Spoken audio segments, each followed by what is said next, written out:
सीताराम। सबसे पहले तो आज हम आप सबको यह बता देना चाहते हैं कि इसके पहले जो हमने वीडियो बनाई थी सिया सुधिलाए, उसमें हमने पुस्तक प्राप्ति का स्थान नहीं बताया था। तो आज हम पुस्तक प्राप्ति का स्थान अपने वीडियो के डिस्क्रिप्शन बॉक्स में लिंक डाल दे रहे हैं और साथ ही अपने इस वीडियो के स्क्रीन पर व्हाट्सएप नंबर भी दिखा दे रहे हैं। तो जिन भक्तों को भी ये पुस्तक लेनी हो आप वहाँ से संपर्क कर सकते हैं। और दूसरी बात, आज हम एक नई पुस्तक के विषय में आप सबको बताना चाहते हैं कि ये पुस्तक बहुत ही अद्भुत है। इसके विषय में सचमुच हम कुछ नहीं कह सकते, क्योंकि इतना कुछ, इतने अधिक भाव मेरे आए। उस पर मैं एक छोटी सी घटना, छोटी सी अपनी जो आप बीती है वो आप सबको सुनाती हूँ। ये पुस्तक रामबाण पुस्तक ये पूरी हनुमान जी पर लिखी गई है। और इसके तो मतलब इसमें इतनी सारी बातें हैं, इसमें से मैं 2-4 बिंदु आपको बताती हूँ। प्रथम बात यह है कि जब हनुमान जी की प्रभु श्री राम जी से प्रथम भेंट होती है, उसका दर्शन हमें इस पुस्तक रामबाण पुस्तक में मिलता है।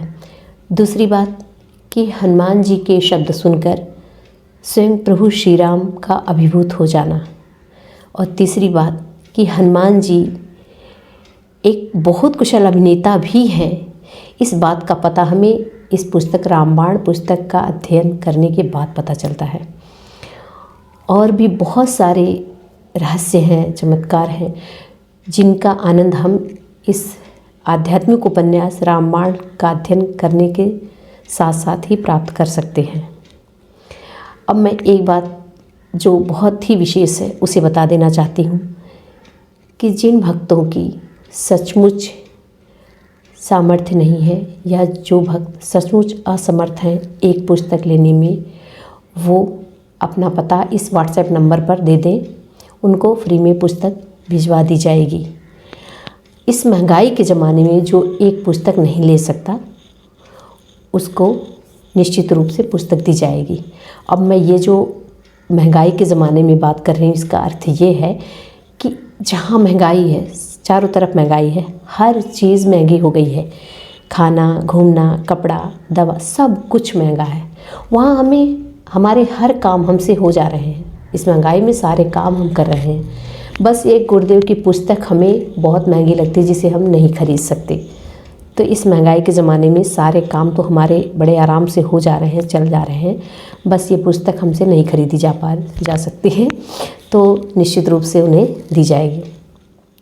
अब मैं एक बात बताती हूँ जो अपनी आप बीती बता रही हूँ। जब मैंने रामबाण पुस्तक पढ़ी तो मेरे भीतर भावों का उद्वेग इतना अधिक था, इतना अधिक भाव ओवरफ्लो करने लगे थे कि मेरा मन करे कि मैं चिल्ला कर सबसे कहूँ कि ये पुस्तक आप सब पढ़ो, पूरी दुनिया पढ़े। ऐसी मेरी भीतर की इच्छा हो रही थी कि सारी दुनिया इस पुस्तक को पढ़े, क्योंकि ऐसी पुस्तक सचमुच, मैं अपने भीतर की बात बता रही हूँ, मुझे लग रहा था ऐसी पुस्तक ना आज तक लिखी गई और ना ही लिखी जाएगी। कि जब पुस्तक आधी से आगे बढ़ने लगी तो मुझे मोह होने लगा कि ये इतनी जल्दी जल्दी ख़त्म हो रही है और ये ऐसी चीज़ तो है नहीं कि और मिल जाएगी बाज़ार में। अब मैं क्या करूँ? तो मैं उसे बचा कर पढ़ने लगी कि कुछ दिन और लंबे तक ये चल सके, इसे थोड़ा सा पढूं और मोह करके रख दूं। रखने की इच्छा तो होती ही नहीं थी। मैं आधे घंटे पढ़ने बैठती, 1.5 घंटे निकल जाते थे। मेरी इच्छा नहीं होती थी। मैं अपने को ज़बरदस्ती पुस्तक बंद करके रखती थी कि जल्दी से ना ख़त्म हो, और उसमें जोड़ती थी कि अभी ये 15 दिन चल पाएगी, 10 दिन चल जाए। अच्छा, 10 दिन में ख़त्म हो जाए, लगता था फिर हम कैसे रहेंगे, मतलब इसके बिना तो लगता था अब मैं कैसे बचाऊँ इसे कैसे मैं बचा सकती हूँ। तो ये अनुभव मैं कैसे सबको बताऊँ, मेरे समझ में नहीं आ रहा था। पहले मैंने सोचा कुछ लोगों को ये पुस्तक मैं भेंट करती हूँ, फिर लगा कितने लोगों को करूँगी। तो मेरे मन में एक विचार आया कि मैं ऐसा करती हूँ, इसके कार्ड छपवा कर मंगवा लेती हूँ। मैंने इसके 1000 कार्ड मंगवाए और मैंने सबको, जो अपने थे उनको तो बांटा ही, अनजाने लोगों को भी, मैं जितने शहरों में गई, लगभग 7-8 शहरों में मैंने ये कार्ड बांटे और सबसे ये कहा कि ये पुस्तक आप अवश्य पढ़िएगा। ये मेरा काम था, मैंने किया। मैंने बाबा से कहा, बाबा मेरी तो यही इच्छा है कि इस पुस्तक को हर कोई पढ़े, क्योंकि मेरा दावा है कि जिसको भी हनुमान जी से थोड़ा भी प्रेम होगा उसका प्रेम बढ़ेगा इस पुस्तक के अध्ययन के बाद। जिसको भी हनुमान जी से ज़रा सा भी लगाव होगा, उसकी भक्ति गहराएगी, भक्ति बढ़ेगी, विश्वास बढ़ेगा, श्रद्धा बढ़ेगी। निश्चित रूप से कृपा तो हनुमान जी की होगी ही होगी। साथ ही जो हनुमान जी को नहीं भी जानता है, जिसका हनुमान से कोई लेना देना नहीं, उसके भीतर भी हनुमान जी से प्रेम हो जाएगा। ऐसा मेरा मानना, मेरा दावा है। तो मैं बाबा से प्रार्थना करने लगी कि हे बाबा, ये पुस्तक अधिक से अधिक लोग पढ़ें, ऐसी मेरी इच्छा है। ऐसा मेरा भाव, इतना ज़्यादा भाव बढ़ गया है कि उद्गार थम नहीं रहा, लेकिन मैं किस प्रकार से अपनी बात कहूँ। फिर मैंने सोचा कि बाबा, अब ये आपकी इच्छा, क्योंकि जिस पर आपकी कृपा होगी वही इस पुस्तक को पढ़ सकता है। पर हनुमान जी के बारे में जानना, हनुमान जी को पढ़ना कोई सबके लिए आसान नहीं हो सकता। निश्चित रूप से जिसे हनुमान जी चाहेंगे वही उन्हें पढ़ सकता है, वही उनके बारे में जान सकता है। तो हनुमान जी को अच्छे से जानना इस पुस्तक को पढ़ने के बाद ही संभव है, और वो तभी संभव है जब हनुमान जी स्वयं कृपा करें। तो मैंने अपना काम किया।